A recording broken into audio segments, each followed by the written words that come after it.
প্রতিদিনের মতো দুইটা তাজা গোলাপ ফুল কিনে অফিস থেকে বাসায় ফিরে কলিং বেল চেপে দেখি মাইশা দরজা খুলে না। সারাদিন অফিস করে বাসার সামনে এভাবে ক্লান্ত শরীর নিয়ে দাঁড়িয়ে থাকার মতো কোনো শক্তি যে দেহে আর অবশিষ্ট নাই। কিছুক্ষণ পর ডাকাটাকি শুরু করলাম। এদিকে ক্রমাগত তার ফোন দিয়ে যাচ্ছে, কিন্তু সে কোনোভাবেই ফোন রিসিভ করে না। আর কলের শব্দটা বাহির থেকে শোনা যাচ্ছিল, কিন্তু মাইশা তো এমন কখনোই করে না। এই সন্ধ্যাবেলা সে তো কখনোই ঘুমায় না। এই ঘটনায় আমি তো বেশ চিন্তায় পড়ে গেলাম। আমার বাসা নিচতলায়, তাই ঘুরে গিয়ে বেলকনির সামনে গিয়ে দেখি মাইশার দরজা অর্ধেক খোলা। বাহির থেকে কিছু দেখা যায় কিনা সেই আশায় দরজার ফাঁক দিয়ে একটু দেখার চেষ্টা করলাম। কিছুক্ষণ তাকানোর পরে ফ্লোরে আটকে যায় আমার চোখটা। মাইশার চুলগুলো এলোমেলো অবস্থায় ফ্লোরে পড়ে থাকতে দেখলাম। এই দৃশ্য দেখার পরে আমার বুকটা ধক করে উঠলো। আমি প্রচন্ড মাত্রায় ঘাবড়ে গেলাম। আমি ঘরের ভেতরটা দেখার জন্য ব্যালকনির গ্রিল বেয়ে উপরে উঠলাম। তারপর যেটা দেখলাম সেটা দেখার জন্য আমি মোটেই প্রস্তুত ছিলাম না। মাইশা তার হাত পা ছুঁড়ে অর্ধনগ্ন অবস্থায় মেঝেতে পড়ে আছে। গায়ে ওর কাপড় চোপড় কিচ্ছু নেই। এই দৃশ্য দেখার পরে আমার গা পাথরের মতো শক্ত হয়ে গেল। আমি নিজেকে ধরে রাখতে পারলাম না। সোজা আছড়ে পড়লাম গ্রিল থেকে মাটিতে। তখন প্রায় সন্ধ্যা 7টার কাছাকাছি। আমার গলা শুকিয়ে এলো, হাত পা থরথর করে কাঁপছে। এটা আমি কি দেখলাম? আমি নিজের চোখে কোনোভাবে বিশ্বাস করাতে পারছি না। এরপর নিজেকে কোনোভাবে সামলে পাশের বাড়ির কাদের ভাইকে ডাক দিলাম। কাঠের পুতুলের মতো দাঁড়িয়ে আছি আমি, মুখ দিয়ে কোনো কথাই বের হচ্ছে না। 5 বছর রিলেশন করে আমাদের বিয়ে হয়। আমাদের বিয়ের 2 বছর চলে। খুব বেশি ভালোবাসতাম আমি মাইশাকে। আমার ডাকাডাকি শুনে কাদের ভাই দরজা খুললেন। আমার মুখ থেকে তখন কোনো কথাই বের হচ্ছিল না। ওনাকে শুধুমাত্র আমি একটা কথাই বলেছিলাম, আর সেটা হচ্ছে, ভাই যেভাবেই হোক দরজাটা ভাঙতে হবে। তখন কাদের ভাই অবাক দৃষ্টিতে আমার দিকে তাকিয়ে বলল, কেন, কি হয়েছে? আমি তাকে বললাম, ভাই আমার মাইশা মেঝেতে পড়ে আছে। এরপর দুজনে মিলে প্রচন্ড শক্তিতে দরজায় লাথি দিলাম। লাথির কারণে ভেতর থেকে ছিটকিনিটা খুলে যায়। ঘরে ঢুকেই মাইশাকে এই অবস্থায় দেখতে পেয়ে কাদের ভাই তার মুখটা অন্যদিকে ঘুরে নিলেন। বেডরুমের মেঝেতে মাইশা অর্ধনগ্ন অবস্থায় পড়ে আছে। তাকে দেখে মনে হচ্ছিল কেউ তাকে রেপ করে মেরে এভাবে ফেলে রেখে গেছে।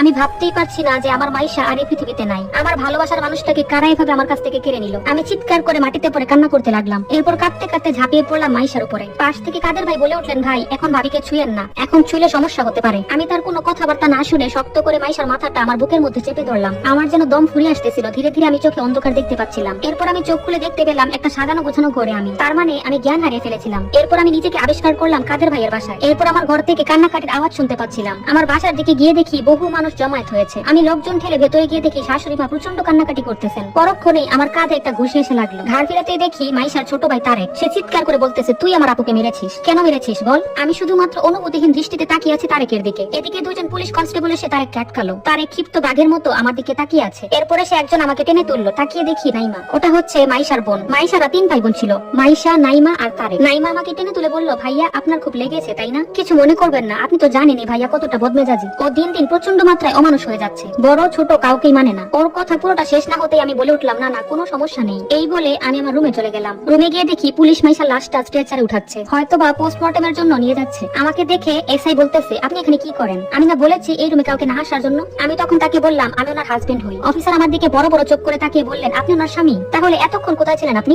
আমি উত্তর দিলাম, আমি আসলে সেন্সলেস হয়ে গিয়েছিলাম। তখন তিনি বললেন, আচ্ছা ঠিক আছে, ভালোই হয়েছে, আপনাকে আমাদের খুব দরকার কিছু জিজ্ঞাসাবাদের জন্য। অফিসার তখন আমাকে প্রশ্ন করলেন, কাদের নামের লোকটিকে আপনি কেন দরজা ভাঙতে বললেন? আমি তখন বললাম, দরজাটা ভেতর থেকে লাগানো ছিল, এজন্যই আমি বলেছিলাম। তারপর অফিসার চিন্তা মাখা মুখ নিয়ে আমাকে বললেন, দেখে তো মনে হচ্ছে আপনার ওয়াইফকে আগে রেপ করা হয়েছে, তারপর ওনাকে মার্ডার করা হয়েছে। গলার 2 পাশে স্পষ্ট হাতের দাগ। আর দরজা যদি ভেতর থেকে লাগানোই থাকে তাহলে তাকে রেপটা করলো কে? আর মারবেই বা কেন? আর খুব ভালো করে আমরা দেখেছি যে এই বাসা থেকে তো অন্য কোনো দিকে যাওয়ার রাস্তাও নেই, যে কেউ বের হয়ে যাবে। তখন আমি তাকে বললাম, আমি সেটা কিভাবে বলবো? আমি তো অফিস থেকে বাসায় ফিরে যখন দেখলাম সে দরজা খুলছে না, তখন আমি বেলকনি দিয়ে দেখলাম সে পড়ে আছে। এরপর আমি কাদের ভাইকে ডাক দিলাম। তারপর দুজনে এসে দরজা ভাঙলাম। আমি তো এত কিছু ভেবে দরজা ভাঙিনি। আমার কথা শুনে অফিসার বলে উঠলেন, আচ্ছা ঠিক আছে, এরপর আপনাকে আবারও ডাকা হবে। এই বলে মাইশার লাশটা নিয়ে ওনারা চলে গেলেন। আমার বুকের ভেতরে হাহাকার বাড়তে লাগলো, কিন্তু কিছুতেই মনটাকে বোঝাতে পারছি না। তারপরই ভাবতে লাগলাম, ঠিকই তো, দরজা যদি ভেতর থেকেই লাগানো থাকে তাহলে তাকে এই অবস্থা করলোটা কি? পুরো ঘর তন্ন তন্ন করে খোঁজা হলো, কিন্তু কোনোভাবেই কোনো প্রমাণ পাওয়া গেল না। পোস্টমর্টম শেষে মাইশাকে দাফন করা হলো, কিন্তু অপরাধী কে এটা জানা যায়নি। কে বা কারা তার এই অবস্থা করেছে কিছুই জানা যায়নি। কিন্তু অপরাধী যেই হোক তাকে তো খুঁজে বের করতেই হবে। একদিকে মাইশাকে হারানোর তীব্র যন্ত্রণা, আর অন্যদিকে মারাত্মক এক রহস্যের জালে ফেসে যাওয়া। আমি কি করব না করব কিছুই ভেবে উঠতে পারছিলাম না। রাত বাজে 3:45। চোখে আমার এক ফোঁটা ঘুম নেই। বারান্দার বেলকনিতে বসে আছি। মাইশা চলে যাওয়ার এই 3 দিনে আমি এক ফোঁটাও ঘুমাতে পারিনি। আজ রাতে আমি স্পষ্ট শুনতে পেয়েছি আমার কানের কাছে মাইশা এসে বলছে, ওকে ছেড়ো না রুদ্রনীল। আর আমি এদিক ওদিক মাইশাকে খুঁজতে থাকি, কিন্তু তাকে দেখি না। পরক্ষণেই ভাবি হয়তো আমার হ্যালুসিনেশন হচ্ছে। এর কিছুক্ষণ পরে আমি বারান্দার গ্রিল ধরে দাঁড়িয়ে আছি। কিছুক্ষণ পরে আমি খেয়াল করলাম গ্রিলের এক পাশে কেমন যেন একটু হালকা হয়ে গেল। আবার একটু ধাক্কা দিতে দেখলাম গ্রিলের এক পাশ বাইরে সরে পড়ে গেল। আমার গলা শুকিয়ে হাত পা কাঁপতে লাগলো। পুলিশ তো সকালে ধাক্কা দিয়ে দেখেছিল, কিন্তু এরকম তো কিছু হয়নি। এখন কিভাবে এটা আলগা হয়ে যাচ্ছে? এরপর আমি আরেকটু ভালো করে চাপ দিতে দেখলাম পুরোটাই খুলে পড়ে গেল, যেটা দিয়ে একজন মানুষ অনায়াসেই ভেতরে ঢুকতে পারবে। এসব ভাবতে ভাবতে দেখি ঘড়িতে 6টা বাজে আর কলিং বেলের আওয়াজ। মনে মনে তখন ভাবলাম, এত সকালে আবার কে এলো? দরজাটা খুলতেই দেখলাম 2জন পুলিশ কনস্টেবল আর একজন পুলিশ অফিসার এসেছেন। মনে মনে ভাবলাম, এদের কি কোনো সংসার ধর্ম কিছুই নেই? মনে হচ্ছে আমি ফেসে গেছি এক মহা ঝামেলায়, নাকি আমার মতো ওদেরও এই কেসের জন্য চোখের ঘুম হারাম হয়ে গেছে। ওরা রুমে ঢুকতেই আমি ওদের অফিসারকে বললাম গতকাল রাতে একটা আজব ঘটনা ঘটেছে। পুরো অফিসার আমাকে জিজ্ঞেস করলো কি হয়েছে। আমি ওনাকে বিস্তারিত সব খুলে বললাম। এরপর ওনাদেরকে সেখানে নিয়ে গেলাম। কনস্টেবল ওই জায়গার ছবি তুলতে লাগলো। অফিসারের মুখেও তখন দেখলাম চিন্তার ছাপ, আর উনি আমার মতো হাত দিয়ে জিনিসটা নাড়াচাড়া করে দেখছিলেন। আমি বাইরের দিকে তাকাতেই মেইন গেটের সামনে বসে থাকা দারোয়ানের দিকে আমার চোখ পড়লো। ওর দিকে চোখাচোখি হতেই ও একটা অপরাধবোধের দৃষ্টি নিয়ে ওইখান থেকে চোখটা ফিরিয়ে নিল। এই ব্যাপারটা আমার কাছে বেশ অবাক লাগলো। ও আবার অন্যদিকে তাকিয়ে ফেললো কেন এভাবে? মনে মনে ভাবলাম পুলিশ টুলিশ দেখে হয়তো ভয় পেয়ে গেছে। পুলিশ তখন বলে উঠলেন, গোলমেলে ব্যাপারটার একটা সমাধান হবে বলে মনে হচ্ছে। তার মানে বেটা এখান থেকে ঢুকেছে, আবার এখান দিয়ে কেটে পড়েছে। অফিসার তখন আমাকে প্রশ্ন করলেন, আচ্ছা আপনার বা আপনার ওয়াইফের সাথে কারো কি কোনো শত্রুতা আছে? আমি তখন অফিসারকে বললাম, স্যার আমি এখানে এসেছি মাত্র 3 মাস হবে, আর আমার ওয়াইফ সে তো ঘরের বাইরে বের হতো না। সেরকম শত্রুতা আমাদের কারোর সাথেই ছিল না। আর আমার স্ত্রী এমন কোনো ঘটনা নেই যেটা আমাকে কখনোই খুলে বলেনি। আমি ছিলাম তার পরম বন্ধু, সে আমাকে সব কিছু খুলে বলতো। তখন পুলিশ অফিসার মুচকি এসে বললেন, স্বপ্ননীল ভাই, এমন অনেক অজানা জিনিসে থেকে যায় যেটা কাছের মানুষ কখনোই জানতে পারে না। যাই হোক, সেদিকে আর না যাই। এই নিন আমার ফোন নাম্বার, কোনো কিছু জানতে পারলে বা বুঝতে পারলে অবশ্যই আমাকে ফোন দিবেন। আজ তাহলে আসি। এই বলে ওনারা চলে গেলেন। আর এদিকে আমার মাথায় শুধু দারোয়ানের এইভাবে তাকানোটা আমার মাথায় ঘুরপাক খাচ্ছিল। দারোয়ানের উপরে আমার সন্দেহ হচ্ছিল, ও কি কোনোভাবে, কিন্তু ও কেন এরকম করবে? মাইশাকে যারা মেরেছে এটা ছিল তাদের সম্পূর্ণ পূর্ব পরিকল্পিত ঘটনা। এরপর আমি বাসা থেকে বের হয়ে তড়িঘড়ি করে দারোয়ানকে ডাক দিলাম। আমাকে দেখা মাত্রই মনে হচ্ছিল ও একদম ঘাবড়ে গেছে, যেন সে ভূত দেখলো। আমি তাকে জিজ্ঞেস করলাম, কাল দুপুরবেলা তুমি কোথায় ছিলে? তখন দারোয়ান বলে উঠলো, একটু বাইরে গিয়েছিলাম। আমি তখন তাকে বললাম, আচ্ছা খুব ভালো করে একটু মনে করে দেখো তো সেদিন অপরিচিত কেউ ঢুকেছিল কিনা? তখন দারোয়ান বড় বড় চোখ করে বলে উঠলো, হ্যাঁ ভাইজান,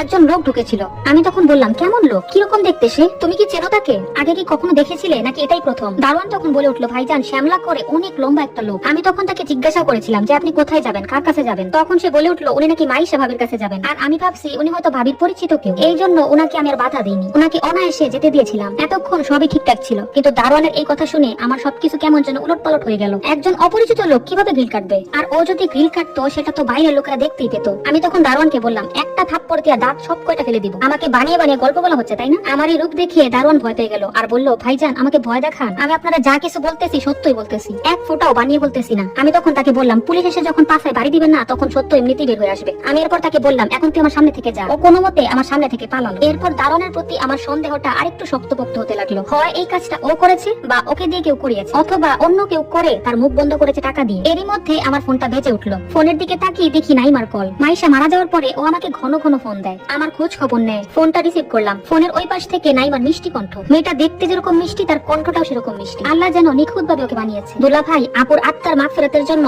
আম্মু বাসায় একটা ছোটখাটো অনুষ্ঠানের আয়োজন করেছে। আত্মীয় স্বজন, হুজুর, পাড়া প্রতিবেশী এবং গরিব দুঃখী সবাইকে দাওয়াত করা হয়েছে, আপনিও চলে আসুন। আমি তখন তাকে বললাম, শোনো, তুমি তো জানোই তোমার আপুর মৃত্যুটা কিভাবে হয়েছে, আর পুলিশও আমাকে নজরে নজরে রাখতেছে। এই মুহূর্তে আমার শহরের বাইরে যাওয়া একদমই ঠিক হবে না। না না ভাইয়া, আমি আপনার কোনো কথাই শুনবো না। সবাই আসবে আর আপনি আসবেন না, এটা আবার হয় নাকি? আপনি আজই চলে আসুন, এটাই আমার শেষ কথা। এই বলে মেয়েটা ফোনটা রেখে দিল। ও কথাগুলো এভাবে বলছিল যেন ওর আপুর দোয়া মাগফিরাতের চেয়ে আমার যাওয়াটাই বেশি ইম্পর্টেন্ট। এদিকে আমাকে বারবার সান্ত্বনা দিচ্ছে আম্মু, একটু পর পরই ফোন দিচ্ছে। মাইশা মারা যাওয়ার পর থেকে আমি ঘর থেকে তেমন একটা বের হই না, কিন্তু সেদিন আমি একটু ঘর থেকে বের হলাম। বাসার সামনে গলির দিকে হাঁটাহাঁটি করছিলাম, আর হাঁটতে গিয়ে আমার পায়ের নিচে কিছু একটা বাজলো। হাত দিয়ে তুলে দেখি এটা একটা কানের দুল। আর এই মুহূর্তে আমি আমার বাসার নিচে বরাবর দাঁড়িয়ে আছি। দুলটা হাতে নিয়ে খুব ভালো করে দেখতে লাগলাম। আমার বুকটা কেমন যেন ধক করে উঠলো। আরে এটা তোমার মাইশার দুল, আর এটা এখানেই বা কেন পড়ে আছে? ও তো এই দুলটা কোথাও বেড়াতে যাওয়ার সময় পড়তো। আমি সরাসরি দ্রুত গতিতে বাসায় গেলাম। আলমারির দরজার হাতলটা ধরতেই কেমন যেন খুলে গেল। আলমারি খুলতেই দেখি মাইশার 2 সেট গহনার বাক্স খালি পড়ে আছে, অথচ এতদিন ধরে এই আলমারির দিকে আমার চোখ পড়েনি। আজকে দেখলাম সব ফাঁকা।